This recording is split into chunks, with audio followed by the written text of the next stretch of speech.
find out what actually does make you happy. Yeah, you have to have goals, and you have to have stuff that, like, you got to be climbing the mountain, because at the end of the day, like, climbing the mountain is far more satisfying than being at the top of the mountain, Like, isn't that weird, though? That's like not what we've ever been taught. Well, it's counterintuitive, because most people don't, like, get that. They just know that, like, okay, like, my dad told me, like, it's better to give than receive. And I was like, okay, that's perfect, motherfucker. You can just give me shit and I'll receive it and I'll be happy. Like, you know what I'm saying? Like, but you don't have it. If you don't have it, then that makes sense. Well, yeah, exactly. And like, it just people, I mean, it's just experience. Like, I mean, like, from the time you're a little kid, you get something, you're happy. Like, you get a boat, you're happy. Like, if I have this bike, I'm gonna be happy. And it's true, and it works, you know what I mean? Mm-hmm. But there's a point, you almost have to, like, get really rich to understand that. You really have to just buy all that shit, realize, okay, like, I got it all, it's cool, that made me happy, but it's temporary. That's kind of where I differentiate the happiness and the pleasure. You can buy the pleasure, but the pleasure is somewhat short-lived, Yeah, I had a conversation with someone about this recently, where I was saying that material possessions, once you have enough money to acquire basically everything you want, they don't mean anything anymore. So they don't mean anything. You can enjoy them when you have them, but if you lose them, it's really not that big a deal.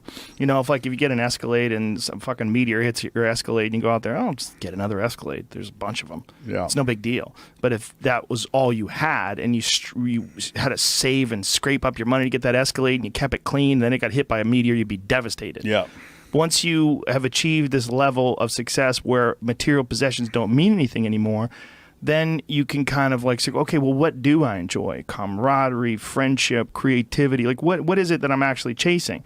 Because I remember talking to this Buddhist monk. I did this thing once where I went to all these different religions. It was for this TV show, and I interviewed all these different people and asked them, like, what is it about your religion that's the best? Like, say if I was going to join your religion, you'd try to sell me your religion. Yeah, sell me. And the Buddhist guy was saying that sex and all these material possessions, they possess you. And that to be completely free, you have to be abstinent and you have to be free of material possessions. I said, well, why?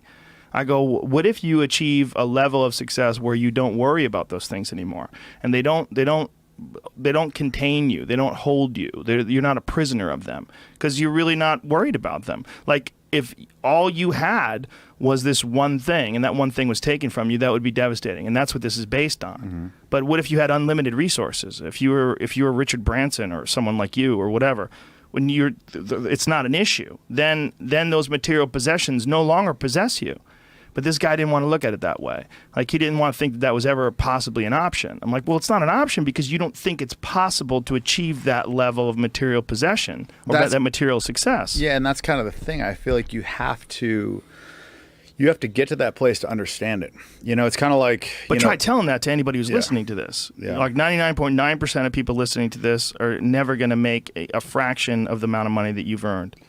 Yeah, but, in some ways that is a blessing because they're going to have a lifetime of being able to buy that pleasure too because of that, because if you start here on this lower rung, then all those little purchases and stuff like that, you're still like, you're kind of enjoying the shit out of them. Yeah, exactly. Right. So their baseline is just lower. Right. They get a new fishing rod, they're fucking pumped. Exactly. And when that wears off, then they're gonna, get a new reel. And when that wears off, they're gonna, buy a new depth finder. What you know what I'm saying? It's like it's the little shit, that little shit, if it makes them happy, then that's okay. But to the people listening to this right now, they're thinking, okay, well, you're equating material possessions and the acquisition of these material possessions as being the thing that makes people happy. Now, is this because you've got 15 bitches and you're flying around on private jets and yachts and you're lacking like real depth to you? You're a smart guy. You're not a dumb guy.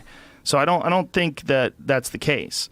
I think you're having a lot of fun and you're doing a lot of wild, crazy shit, but I don't think you're lacking in depth. Yeah, no, I am just trying to fully experience everything that I wanted to experience. And there's also a part of me that's, kind of doing some wish fulfillment, some part of me that's overcompensating for lack of things, that I had, childhood wise or when I was growing up or that I wanted or whatever it was. It's basically just like kind of like whatever I wanted when I was younger or whatever I placed emphasis on, I kind of like just over exaggerated and beat it into the fucking dirt. So then now I can move on and do something else. Like my life, I have ADD. So for me, it's like hyper focus. Is that even real?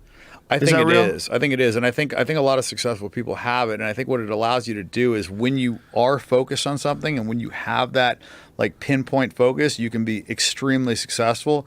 But when you don't, you're just scattered all over the fucking map and you can't, accomplish anything. I mean, you're just like, and I think a lot of kids have it nowadays because of the stimulus. I think you have so much stimulus at your fingertips nowadays that these kids, if they're not, I guess what I'm trying to say is that people are just overstimulated, and because they have it at their fingertips all the time, like when I was a kid, like we used to just like have to entertain ourselves. We used to have to just like go out and play, and just like figure out shit to do. And so we didn't need massive amounts of stimulus. Nowadays, if kids don't have a fucking video game and a movie playing at the same time, they're bored and three other friends to talk to. So it's they're hanging out and they're constantly checking their phone. They're not even looking at each other. No, yeah, and I'm victim of it too. It's crazy. You'll be in a social setting and there'll be 5-6 people at a table and they'll all be on their phones, and it's just like it's kind of sad that we've been reduced to that level of interaction where it's just like it's just all electronic, and people, when people call people nowadays, it's just like, wait, what the fuck? Like, why are you calling me? Like back when we were kids, like there wasn't even texting, it was like flip phones. Like now it's like if somebody calls you, it's like, wait, what the fuck? Like, I have one friend, Joey Diaz. We never text each other ever. He might have texted me once. I was like, what the fuck is going on? All we do is call. He goes, I don't like to text. He goes, I like to call. I want to hear your voice. I'm insecure. I want to know you love me. Like he wants to talk to you on the phone.